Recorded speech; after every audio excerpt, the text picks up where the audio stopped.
आप लोगों को के स्टोन क्लास में स्वागत है। इस चैनल को सब्सक्राइब एंड लाइक करना ना भूलें। आज प्रतिलेखन संख्या 53 और 54 लिखाएंगे। पहले 80 के स्पीड में, फिर 100 के स्पीड में, फिर 120 के स्पीड में। पेंसिल कॉपी लेकर तैयार हैं। इसका संकेत लिपि भी इसमें लिखकर अपलोड किया हुआ है।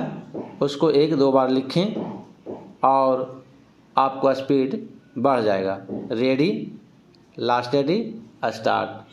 महोदय, हम सभी इस बात के शिकार हो जाते हैं कि अपने दलगत स्वार्थ में आकर गलत काम कर बैठते हैं। कभी भाषा और कभी किसी प्रदेश के स्वार्थ में ऐसे प्रश्न उठते हैं जो हमारे राष्ट्र की एकता को कमज़ोर करते हैं। पैराचीन।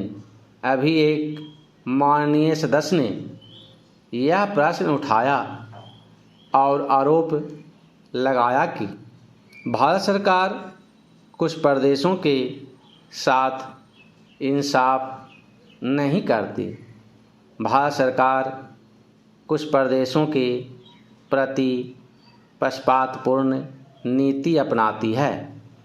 यही मनोवृत्ति है जिसमें एक प्रदेश को दूसरे प्रदेश के विरुद्ध भड़काया जाता है। एक जाति को दूसरी जाति के विरुद्ध खड़ा किया जाता है। एक धर्म को दूसरे धर्म के विरुद्ध खड़ा किया जाता है और एक भाषा और दूसरी भाषा वालों के बीच में भड़काव पैदा करके लड़ाई पैदा की जाती है। यही मनोवृत्ति है जिसको हमारे विरोधी दल के बहुत से लोग भड़काकर पैदा करते हैं। उनकी अपनी गलत नीतियों के कारण विशाल दृष्टिकोण नहीं होता है और वे ऐसे प्रश्नों को उभार कर अपना स्वार्थ सिद्ध करते हैं। स्पष्ट है कि ऐसे समस्त प्रश्नों का परिणाम हमेशा बुरा होता है। इसलिए मैं सभी राजनीतिक पार्टियों के नेताओं ने अपील करना चाहूँगा कि जो प्रश्न हमारे देश के सामने हैं और जिन पर हम सबको चिंता हो रही है तथा जिनका हल निकालने की हम कोशिश करते हैं, उन तमाम प्रश्नों के ऊपर हम ठंडे दिल से विचार करें। पैराचीन। श्री वाजपेयी ने एक अच्छी बात कही। उन्होंने कहा कि इन प्रश्नों का हल सड़कों पर नहीं होगा। मैं भी उनसे इस बात में सहमत हूँ कि इन प्रश्नों का हल प्रजातांत्रिक ढंग से ढूंढने का प्रयत्न करना चाहिए। हमें इनका हल प्रजातांत्रिक व्यवस्था के अंदर करना होगा। सड़कों के ऊपर इन प्रश्नों का हल नहीं हो सकता है। राजस्थान के अंदर जो अकाल पड़ा हुआ है और लोग मर रहे हैं, उनकी तरफ चिंता नहीं हो रही है। अब राजस्थान में जो संकट है और इस तरह के जो दूसरे प्रश्न हैं, उन पर हम लोग एक साथ बैठकर गंभीरता से विचार करें और उनका हल तलाश करें। खाली इस तरह से आरोप लगाने से और उपदेश देने से काम नहीं चलेगा। इस देश के अंदर बंगाल में बाढ़ से जनता पीड़ित हो रही थी और उसको अनाज, कपड़ा और जीवन की रोज़मर्रा की आवश्यक सामग्री भेजने की कोशिश हो रही थी। पैराचेन महोदय, उस ज़माने में रेलवे कर्मचारियों को भड़काकर के हड़ताल करना और फलस्वरूप एक ऐसे व्यवस्था पैदा करना जिसके कारण बंगाल के पीड़ित लोगों की सहायता न की जा सकी, उचित कार्य था। लेकिन यह कार्य मेरे घर के भाइयों ने किया था।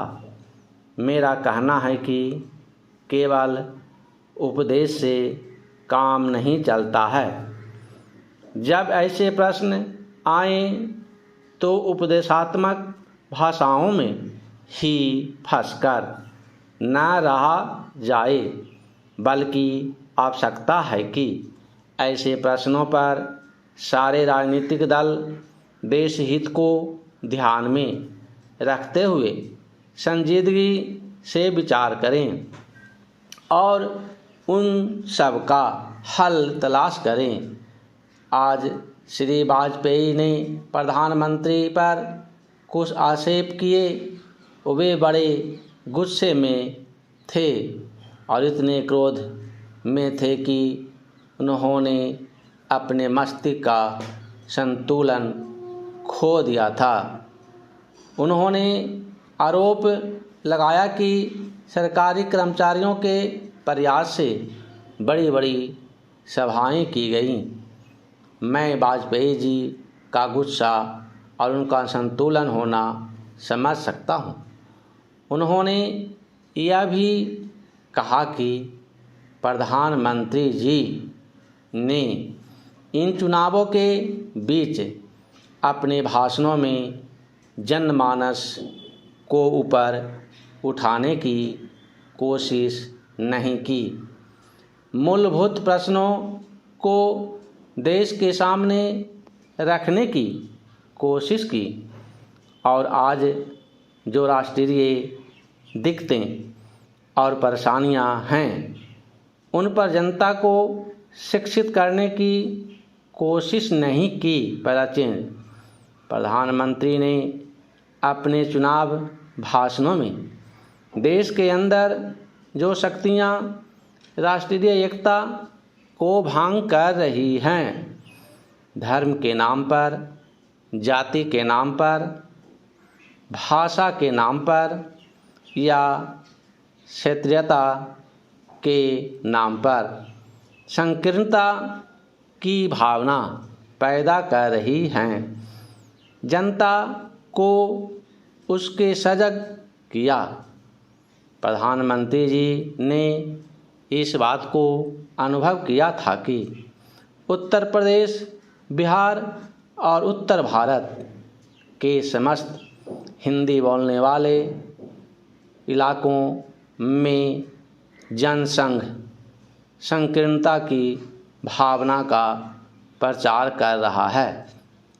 जिस प्रकार से जनसंघ सांप्रदायिकता की भावना को बढ़ावा दे रहा है, राष्ट्रीय शक्तियों को तोड़ने की नीति चला रहा है, इससे हमारे राष्ट्रीय मूल्य, राष्ट्रीय नीतियाँ और राष्ट्रीय एकता खतरे में है।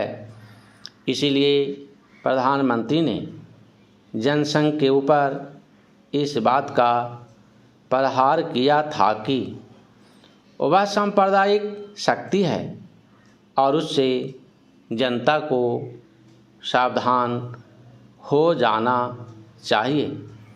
आज जो वाजपेयी जी का गुस्सा है उसको हम समझ सकते हैं। उन्होंने एक सपना देखा था, एक सुनहरा सपना, उत्तर प्रदेश में अपनी सरकार बनाने का, बिहार में अपनी पार्टी को बहुमत प्राप्त कराने का। अब 100 के स्पीड में लिखाएंगे, पेंसिल कॉपी लेकर तैयार हो जाए। Ready, last ready, start. महोदय, हम सभी इस बात के शिकार हो जाते हैं कि अपने दलगत स्वार्थ में आकर गलत काम कर बैठते हैं। कभी भाषा और कभी किसी प्रदेश के स्वार्थ में ऐसे प्रश्न उठते हैं जो हमारे राष्ट्र की एकता को कमज़ोर करते हैं। Para change. अभी एक माननीय सदस्य ने यह प्रश्न उठाया और आरोप लगाया कि भारत सरकार कुछ प्रदेशों के साथ इंसाफ नहीं करती। भारत सरकार कुछ प्रदेशों के प्रति पक्षपातपूर्ण नीति अपनाती है। यही मनोवृत्ति है जिसमें एक प्रदेश को दूसरे प्रदेश के विरुद्ध भड़काया जाता है, एक जाति को दूसरी जाति के विरुद्ध खड़ा किया जाता है, एक धर्म को दूसरे धर्म के विरुद्ध खड़ा किया जाता है, और एक भाषा और दूसरी भाषा वालों के बीच में भड़काव पैदा करके लड़ाई पैदा की जाती है। यही मनोवृत्ति है जिसको हमारे विरोधी दल के बहुत से लोग भड़काकर पैदा करते हैं। उनकी अपनी गलत नीतियों के कारण विशाल दृष्टिकोण नहीं होता है और वे ऐसे प्रश्नों को उभार कर अपना स्वार्थ सिद्ध करते हैं। स्पष्ट है कि ऐसे समस्त प्रश्नों का परिणाम हमेशा बुरा होता है। इसलिए मैं सभी राजनीतिक पार्टियों के नेताओं से अपील करना चाहूँगा कि जो प्रश्न हमारे देश के सामने हैं और जिन पर हम सबको चिंता हो रही है तथा जिनका हल निकालने की हम कोशिश करते हैं, उन तमाम प्रश्नों के ऊपर हम ठंडे दिल से विचार करें। Para change. श्री वाजपेयी ने एक अच्छी बात कही। उन्होंने कहा कि इन प्रश्नों का हल सड़कों पर नहीं होगा। मैं भी उनसे इस बात से सहमत हूँ कि इन प्रश्नों का हल प्रजातांत्रिक ढंग से ढूंढने का प्रयत्न करना चाहिए। हमें इनका हल प्रजातांत्रिक व्यवस्था के अंदर करना होगा। सड़कों के ऊपर इन प्रश्नों का हल नहीं हो सकता है। राजस्थान के अंदर जो अकाल पड़ा हुआ है और लोग मर रहे हैं, उनकी तरफ चिंता नहीं हो रही है। अब राजस्थान में जो संकट है और इस तरह के जो दूसरे प्रश्न हैं, उन पर हम लोग एक साथ बैठकर गंभीरता से विचार करें और उनका हल तलाश करें। खाली इस तरह से आरोप लगाने से और उपदेश देने से काम नहीं चलेगा। इस देश के अंदर बंगाल में बाढ़ से जनता पीड़ित हो रही थी और उसको अनाज, कपड़ा और जीवन की रोज़मर्रा की आवश्यक सामग्री भेजने की कोशिश हो रही थी। Para change.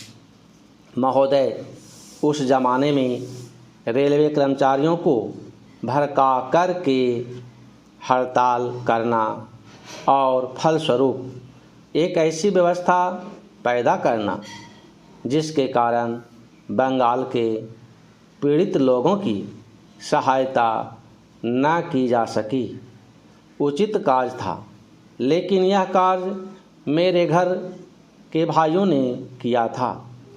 मेरा कहना है कि केवल उपदेश से काम नहीं चलता है। जब ऐसे प्रश्न आएं तो उपदेशात्मक भाषाओं में ही फंसकर न रहा जाए, बल्कि आवश्यकता है कि ऐसे प्रश्नों पर सारे राजनीतिक दल देश हित को ध्यान में रखते हुए संजीदगी से विचार करें और उन सब का हल तलाश करें। आज श्री वाजपेयी ने प्रधानमंत्री पर कुछ आक्षेप किए। वे बड़े गुस्से में थे और इतने क्रोध में थे कि उन्होंने अपने मस्तिष्क का संतुलन खो दिया था। उन्होंने आरोप लगाया कि सरकारी कर्मचारियों के प्रयास से बड़ी बड़ी सभाएं की गई। मैं वाजपेयी जी का गुस्सा और उनका संतुलन होना समझ सकता हूँ। उन्होंने यह भी कहा कि प्रधानमंत्री जी ने इन चुनावों के बीच अपने भाषणों में जनमानस को ऊपर उठाने की कोशिश नहीं की, मूलभूत प्रश्नों को देश के सामने रखने की कोशिश नहीं की।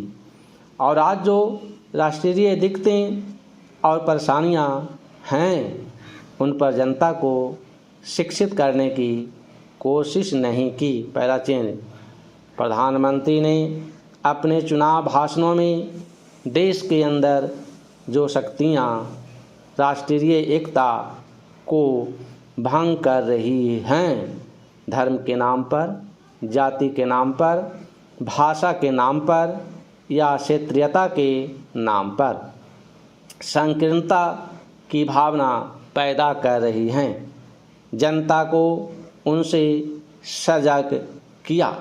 प्रधानमंत्री जी ने इस बात को अनुभव किया था कि उत्तर प्रदेश, बिहार और उत्तर भारत के समस्त हिंदी बोलने वाले इलाकों में जनसंघ संकीर्णता की भावना का प्रचार कर रहा है। जिस प्रकार से जनसंघ सांप्रदायिकता की भावना को बढ़ावा दे रहा है, राष्ट्रीय शक्तियों को तोड़ने की नीति चला रहा है, उससे हमारे राष्ट्रीय मूल्य, राष्ट्रीय नीतियाँ और राष्ट्रीय एकता खतरे में हैं। इसीलिए प्रधानमंत्री ने जनसंघ के ऊपर इस बात का प्रहार किया था कि वह सांप्रदायिक शक्ति है और उससे जनता को सावधान हो जाना चाहिए। आज जो वाजपेयी जी का गुस्सा है उसको हम समझ सकते हैं।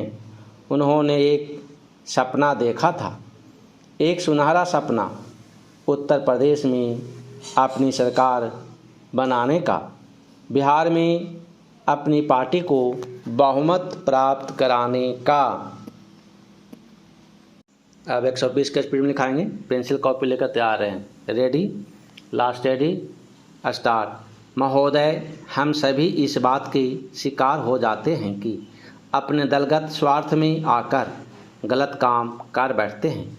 कभी भाषा और कभी किसी प्रदेश के स्वार्थ में ऐसे प्रश्न उठते हैं जो हमारे राष्ट्र की एकता को कमज़ोर करते हैं।